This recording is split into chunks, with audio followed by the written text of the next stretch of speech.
அண்மை செய்தியை பார்த்துக் கொண்டிருக்கிறோம். பாஜக மாநில முன்னாள் தலைவர் அண்ணாமலையுடன் தேசிய பொதுச் செயலாளர் PL சந்தோஷ் உள்ளிட்டோர் ஆலோசனை நடத்தி வருகிறார்கள்.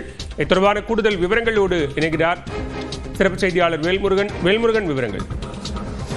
மாலவில் குறிப்பாக இன்று காலை அண்ணாமலை அவர்களுடைய நேரடியாக அவருடைய இல்லத்திற்கு பாஜகவினுடைய தேசிய அமைப்பு பொதுச் செயலாளர் PL சந்தோஷ் சுமார் 1 மணி நேரம் ஆலோசனை நடத்திய பிறகு இன்றைய கூட்டத்திற்கு முன்னாள் பாஜக தலைவர் அண்ணாமலை பங்கேற்றதாக தகவல்கள் கூறப்படுகிறது. குறிப்பாக பாஜகவினுடைய மாநில நிர்வாகிகளுக்கான ஆலோசனை கூட்டம் சென்னை ECRல இருக்கக்கூடிய அக்கரை பகுதியில தேசிய அமைப்பு பொதுச் செயலாளர் PL சந்தோஷ் தலைமையில இன்று காலை தொடங்கியது. மாலை வரை நடைபெறும் இந்த கூட்டத்துல குறிப்பாக எல்முருகன், மத்திய இணையமைச்சர் எல்முருகன், நயினார் நாகேந்திரன், தமிழிசை சவுந்தரராஜன், ராஜா, AP முருகானந்தம், கருப்பு முருகானந்தம், கருநாகராஜன் உள்ளிட்ட முக்கிய நிர்வாகிகள் பங்கேற்றார்கள்.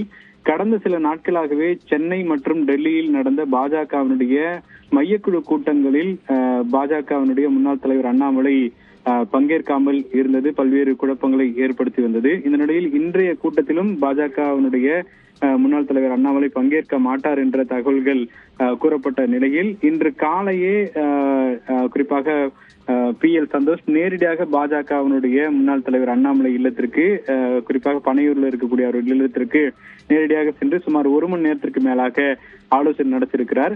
அப்பொழுது அண்ணாமலை குறிப்பாக மாநில தலைவர் பதவியிலிருந்து விலகியதற்கு பிறகு பல்வேறு சிக்கல்களை சந்தித்ததாகவும், குறிப்பாக பல்வேறு குற்றச்சாட்டுகளை தன் மீது கட்சி நிர்வாகிகள் எழுப்புவதாகவும் உள்ளிட்ட தனக்கான அந்த அதிருப்திக்கான காரணங்களை PL சந்தோஷிடம் கூறியிருக்கிறார். பிறகு அண்ணாமலையின் கருத்துக்களை முழுமையாக கேட்டறிந்த PL சந்தோஷ் இது குறித்து தேசிய தலைமையிடம் பேசி விரைவில் தீர்வுக்கான முடிவு எடுத்திருப்பதாக கூறப்படுகிறது. அதன் அடிப்படையில் இன்று மதியம் நடைபெற்ற இந்த கூட்டத்தில் பாஜகவினுடைய முன்னாள் தலைவர் அண்ணாமலை பங்கேற்றார். அது மட்டும் இல்லாமல் குறிப்பாக நயினார் நாகேந்திரன் அவருடைய முழுமையான அந்த பயண திட்டத்தையும் அவர்தான் வகுத்திருக்கிறார். இப்படி பல்வேறு நிகழ்வுகள் அப்படிங்கிறது அண்ணாமலை அவருடைய இல்லத்தில் இன்று நடைபெற்றிருக்கிறது. பாலவேல், விவரங்களுக்கு நன்றி வேல்முருகன்.